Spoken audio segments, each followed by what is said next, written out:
Hello friends, मैं Shivani economic classes at home में आपका स्वागत करती हूँ। This is the fourth and final video of chapter first. जैसे कि मैंने बोला था कि फोर्थ वीडियो में हम बात करेंगे रिलेटेड क्वेश्चंस की और साथ ही इस पूरे चैप्टर को एक बार शॉर्ट में रिवाइज करेंगे। तो सबसे पहले इस चैप्टर को देख लेते हैं, हमने इसमें क्या क्या पढ़ा है। देखिए, सबसे पहले हमने देखा है इंट्रोडक्शन, जिसमें हमने देखा है कि इकोनॉमिक्स होता क्या है, जिसके बारे में अलग अलग कॉन्सेप्ट आपने देखी, 4 कैटेगरीज देखी डेफिनेशन की। वो डेफिनेशन कौन कौन सी थी? Wealth connected definition, material welfare connected, scarcity definition and growth definition. और उसके बाद आपने एक जनरल व्यू देखा कि जनरल अगर हमें परिभाषित करना है, डिफाइन करना है इकोनॉमिक्स को, तो हम कैसे करेंगे? Economics study of human behaviour as a relationship between ends and scarce means which have alternate uses. यानी कि इकोनॉमिक्स ह्यूमन वेलफेयर की एक स्टडी है जो कि रिलेशनशिप बताता है ऐसे रिसोर्सेज के बीच में जो कि स्केयर होते हैं और जिनका अल्टरनेटिव यूज़ संभव होता है। सेकंड, हमने देखी इकोनॉमिक एक्टिविटीज़। इकोनॉमिक एक्टिविटीज़ क्या होती हैं?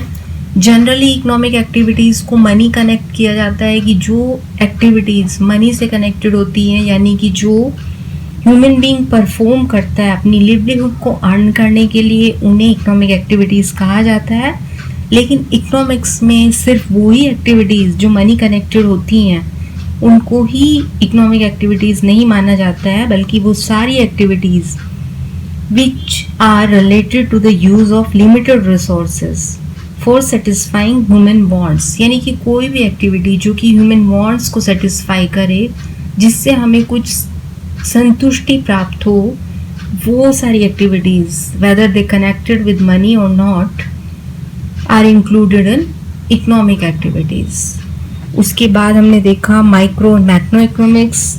माइक्रो इकोनॉमिक्स क्या होता है और मैक्रो इकोनॉमिक्स क्या होता है? दोनों में जैसे मैंने बताया था सिर्फ वन वर्ड है जो दोनों को सेपरेट करता है। माइक्रो का आई, जिसका मतलब होता है इंडिविजुअल स्मॉल, यानी कि जिसमें हम एक छोटी यूनिट जैसे कि कोई भी एक कंज्यूमर या कोई सिंगल प्रोड्यूसर, उसका हम अध्ययन करते हैं। लेकिन मैक्रो एक लेकर चलता है बड़े दृष्टिकोण को। ए यहाँ पर ए से पता चलता है एग्रीगेट, यानी कि एक बड़ी यूनिट का, जैसे कि aggregate demand, aggregate supply, GST, ये जिसमें कि हम होल इकोनॉमी को लेकर चलते हैं, वो कहलाता है मैक्रो इकोनॉमिक्स। लेकिन दोनों एक दूसरे से कनेक्टेड होते हैं। माइक्रो मैक्रो के बिना संभव नहीं है और मैक्रो की स्टडी माइक्रो के बिना संभव नहीं हो पाती है।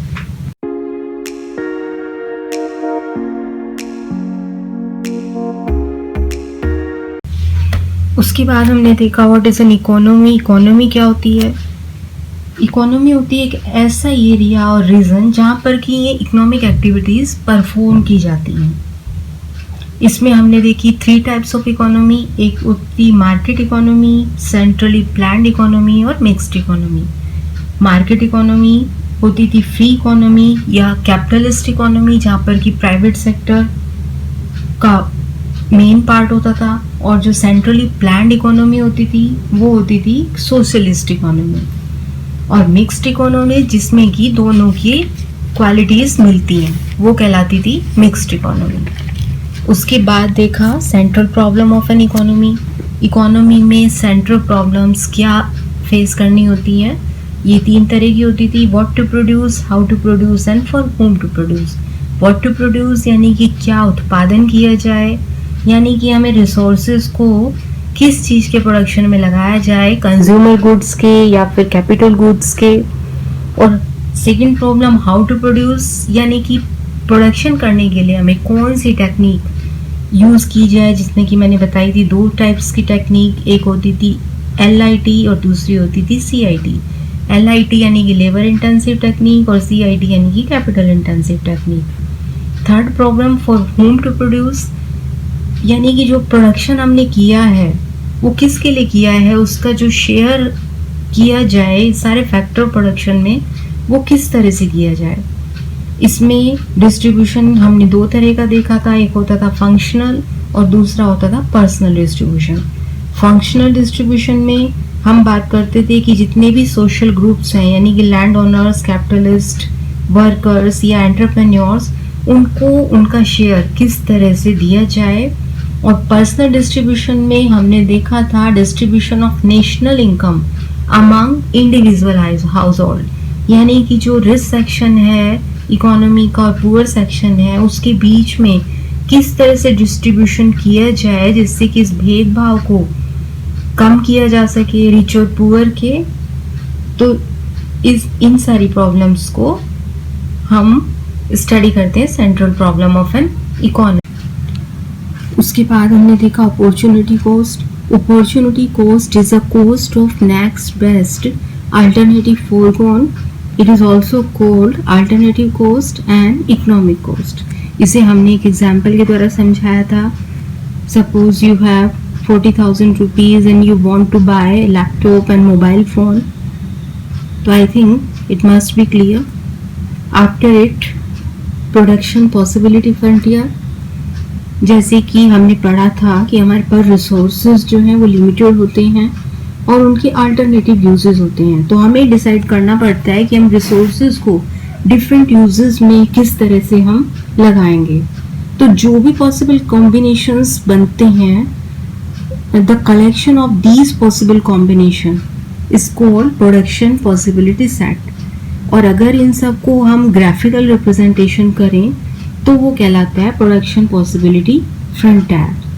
प्रोडक्शन पॉसिबिलिटी फ्रंटियर को ट्रांसफॉर्मेशन कर्व और अपॉर्चुनिटी कोस्ट कर्व भी कहा जाता है। Then the effect of demonetization, Clean India Mission and GST on PPC। Demonetisation, नोटबंदी का हमने देखा था इफेक्ट शॉर्ट टर्म और लॉन्ग टर्म में। शॉर्ट टर्म में इसका पीपीसी पर कोई इफेक्ट नहीं होता है बिकॉज इससे कोई इन्वेस्टमेंट या फिर प्रोडक्शन किसी भी तरह से इफेक्ट नहीं होता है। लोग उसी तरह से कंजम्पशन करते हैं, सेम उसी तरह इन्वेस्टमेंट होता है। लेकिन लॉन्ग टर्म इफेक्ट इसका पॉजिटिव होता है बिकॉज इसकी वजह से जो ब्लैक मनी होता है सोसाइटी में वो बाहर आता है और उसको और यूजफुल चीज़ों में और प्रोडक्टिव चीज़ों में यूज़ किया जाता है।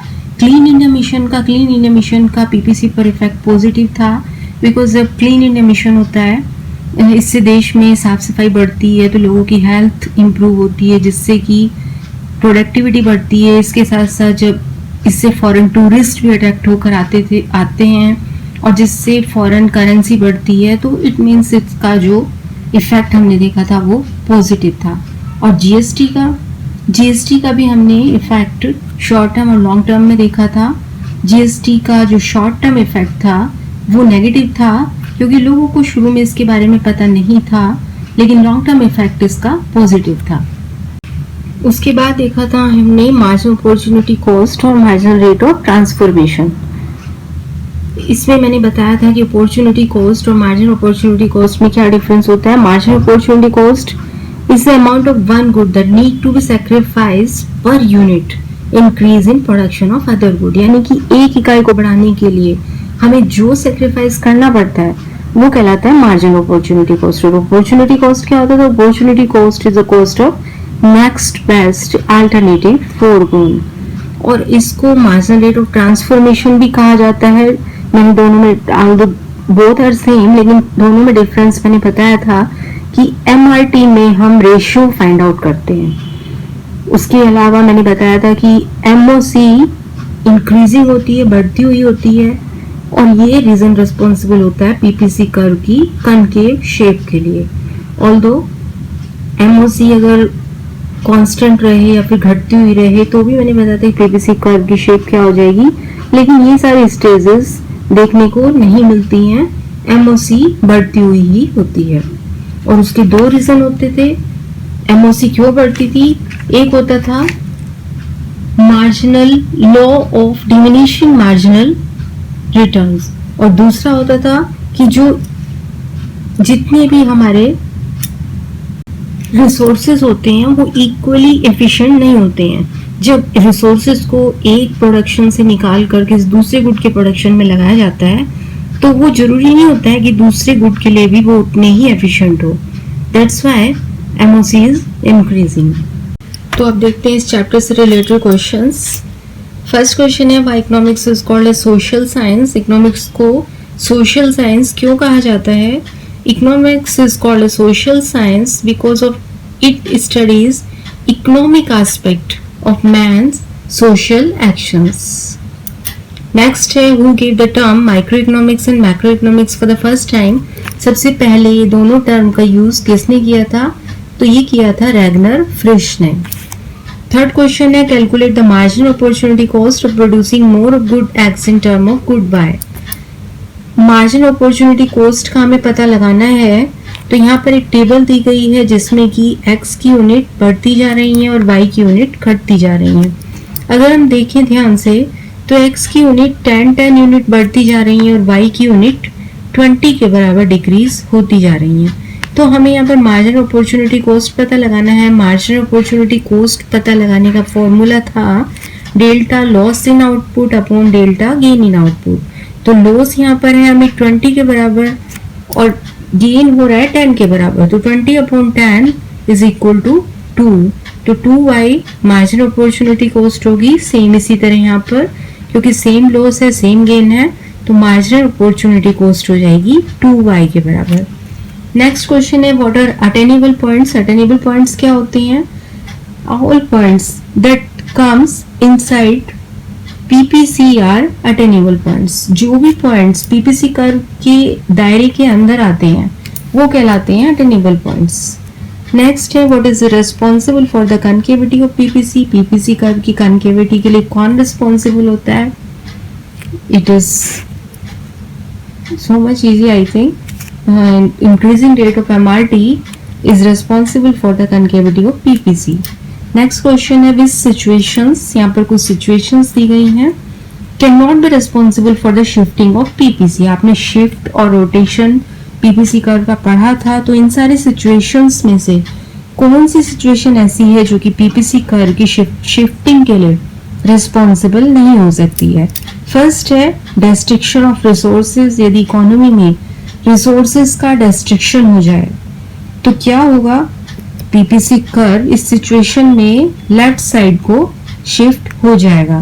तो यानी कि ये सिचुएशन रिस्पॉन्सिबल नहीं है, सॉरी है PPC कर्व की शिफ्टिंग के लिए. नेक्स्ट है मैसिव अनएम्प्लॉयमेंट. यदि कंट्री में बहुत ज्यादा अनएम्प्लॉयमेंट हो जाए तो क्या PPC कर्व शिफ्ट होगा? अगर देखिए कंट्री में बहुत ज़्यादा अनएम्प्लॉयमेंट हो जाता है तो ऐसी सिचुएशन में PPC कर्व शिफ्ट नहीं करता है बल्कि ऐसी सिचुएशन में इकोनॉमी को ऑपरेट करना पड़ता है इनसाइड द PPC कर्व. तो इस सिचुएशन में PPC कर्व शिफ्ट नहीं होगा. नेक्स्ट है अपग्रेडेशन ऑफ टेक्नोलॉजी. अगर टेक्नोलॉजी का अपग्रेडेशन हो जाए तो PPC कर्व जैसे कि मैंने बताया भी था राइट साइड शिफ्ट हो जाएगा. Discovery of new resources. यदि नए रिसोर्सेज का पता लगा लिया जाए तो इस सिचुएशन में भी PPC curve right side shift हो जाएगा. तो इन चारों सिचुएशन में से एक ये सिचुएशन ऐसी है जिसमें PPC कर्व शिफ्ट नहीं होगा. नेक्स्ट है in which situation can PPC be straight line.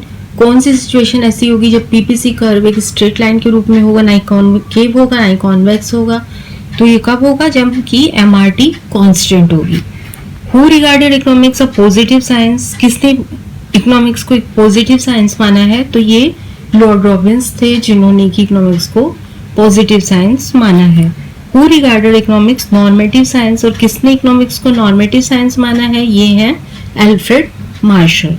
देखिए ये छोटे छोटे क्वेश्चंस मैं इसलिए बता रही हूँ क्योंकि कंपटीशन में इस तरह के ही क्वेश्चन पूछे जाते हैं जिन्हें कि हम जब कोर्स स्टडी करते हैं तो उन्हें ऊपर हम इतना ध्यान नहीं देते हैं, लेकिन अगर कंपटीशन पर्पस से हमें तैयार करनी है तो इन सारी चीज़ों का पता होना हमें जरूरी है.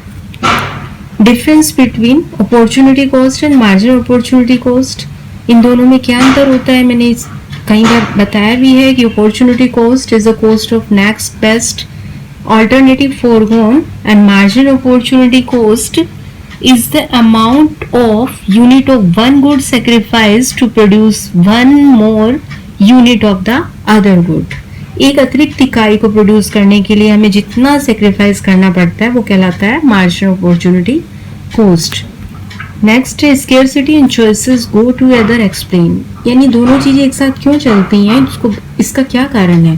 क्योंकि मैंने शुरू में ही बताया था कि हमारे पास जितने भी संसाधन होते हैं, जितने भी रिसोर्सेज होते हैं, वो सब स्केयर होते हैं, साथ ही उनके अल्टरनेटिव यूजेस होते हैं. इसके अलावा जो ह्यूमन वांट्स हैं वो अनलिमिटेड होती हैं.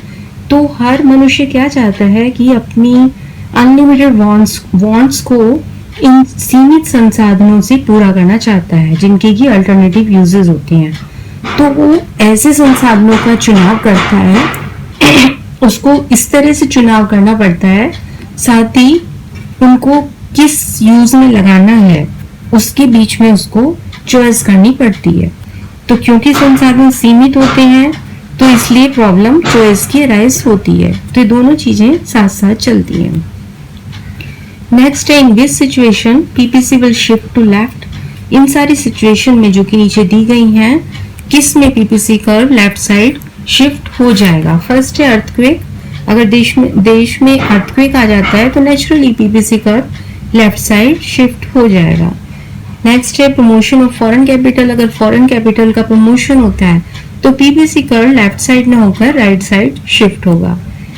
सी है development of technological training institutions. अगर ऐसा होता है तब भी पीपीसी कर्व लेफ्ट न होकर राइट ही शिफ्ट होगा. क्लीन इंडिया मिशन, उसमें आपको बताया भी था कि PPC curve right side shift होता है. तो इसमें सिर्फ एक सिचुएशन अर्थक्वेक ऐसी है जिसमें कि PPC curve left side shift हो जाएगा. तो यहाँ पर ये चैप्टर एंड होता है और मैंने कोशिश की अपनी तरफ से इस चैप्टर को शॉर्ट लेकिन मेन थिंग्स जो भी हैं, इम्पोर्टेंट थिंग्स कोई भी स्किप ना हो और शॉर्ट में ये चैप्टर पूरा आपको समझ भी आ जाए. और कुछ रिलेटेड क्वेश्चंस मैंने इसलिए बताए ताकि आपको थोड़ा आइडिया हो जाए कि कंपटीशन में किस तरह के क्वेश्चंस पूछे जाते हैं. अगर आपको ये वीडियो अच्छी लगी है तो इसे प्लीज़ मेरे चैनल को सब्सक्राइब कर लीजिए और बेल आइकन को प्रेस कीजिए ताकि मैं आगे और भी जिन चैप्टर्स की वीडियो बनाती हूँ उनकी नोटिफिकेशन आप तक पहुँच जाए. Thank you very much.